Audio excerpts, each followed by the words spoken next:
Alaska की एक company में जॉन ओटवे नाम का आदमी काम करता था, जो वर्कर्स को भेड़ियों से बचाता था। अगर कोई भेड़िया वर्कर्स के पास आ जाता तो ये उसे मार देता। जॉन ओटवे और सभी वर्कर्स की 2 हफ्तों के लिए छुट्टियां हो जाती हैं। उनको तूफान आने से पहले निकलना था, इसलिए वो सब जल्दी से प्लेन में बैठ जाते हैं। प्लेन टेक ऑफ करते ही तेज से झटके खाने लगता है और थोड़ी देर बाद प्लेन तूफान की वजह से क्रैश हो जाता है। कुछ वर्कर्स मर जाते हैं और जॉन ओटवे भी बेहोश हो जाता है। जब उसे होश आता है तो वो देखता है कि उनके प्लेन के कई टुकड़े हो चुके होते हैं। वो भागकर प्लेन के पास जाता है तो वहाँ उसके साथी हेल्प मांग रहे होते हैं। उनमें से एक वर्कर फ्रेडरिक प्लेन के मलबे के नीचे फंसा होता है। ओटवे दूसरे वर्कर्स को लाकर फ्रेडरिक को मलबे के नीचे से निकालता है और फिर सब उस टूटे हुए प्लेन के अंदर चले जाते हैं, क्योंकि वहाँ बहुत ठंड होती है। सिर्फ 7 वर्कर्स ही जिंदा बच पाते हैं, जिनमें से एक वर्कर बहुत जख्मी होता है और कुछ देर बाद वो जख्मी वर्कर भी मर जाता है। सब लोग बहुत डरे हुए होते हैं। जल्द ही अंधेरा होने लगता है तो सब अपना सामान इकट्ठा करके आग लगा लेते हैं कि तभी जॉन ओटवे को कुछ हलचल महसूस होती है। वो जाकर देखता है तो वहाँ एक भेड़िया वर्कर की बॉडी को खा रहा होता है। जॉन उस भेड़िए को भगाने लगता है कि वो भेड़िया आकर उसे ही जकड़ लेता है। जॉन के शोर मचाने पर बाकी साथी भी आ जाते हैं और उस भेड़िए को मारकर भगा देते हैं। ओटवे बहुत परेशान हो जाता है और वर्कर्स को बताता है कि अगर हम भेड़ियों के रेडियस के अंदर हुए तो वो हमें आकर खा जाएंगे। और वो कहता है कि हमें इन लाशों को भी हटाना होगा, क्योंकि इनकी स्मेल से भेड़िए यहाँ आएंगे। सब लाशों को हटाने के बाद वो आग पर कुछ पका रहे होते हैं कि वहाँ बहुत सारे भेड़िए आ जाते हैं। जॉन के कहने पर सब वर्कर्स उन भेड़ियों को घूरते रहते हैं,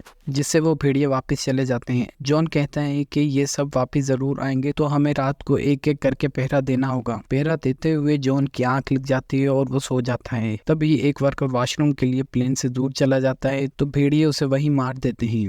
अगली सुबह अपने साथी की कटी हुई लाश देखकर सब लोग बौखला जाते हैं। जॉन कहता है कि अब हमें लड़ना होगा, वरना ये भेड़िए हम पर और भी ज्यादा हावी होंगे। इसलिए वो सब प्लेन से जरूरी सामान उठाने लगते हैं। इसी दौरान जॉन को एक शॉटगन मिलती है। उसे लेकर सब जंगल की तरफ चले जाते हैं। रास्ते में तेज तूफान की वजह से एक आदमी उनसे पीछे रह जाता है, इसलिए भेड़िए उसे आकर मार देते हैं। शोर की आवाज सुनकर सब लोग जब उसके पास आते हैं तो वो मर चुका होता है। उसकी लाश को वहीं छोड़कर सब लोग जंगल चले जाते हैं। उनके जंगल पहुंचते ही अंधेरा हो जाता है। उन्हें लगता है कि जंगल में भेड़िए उनका पीछा नहीं करेंगे, लेकिन ऐसा नहीं होता। वहाँ भेड़ियों की आवाजें आ रही होती हैं। वो लोग घबराते हुए आग जला लेते हैं तो आवाजें आना बंद हो जाती हैं। तो ना चाहते हुए भी इनको लड़ना पड़ेगा, इसीलिए वो सब चाकू की मदद से हथियार बना लेते हैं। इसी दौरान एक भेड़िया उन पर हमला करता है और वो सब मिलकर उस भेड़ियों को मार देते हैं। रात को सब अपनी अपनी फैमिलीज को याद करते हुए सो जाते हैं।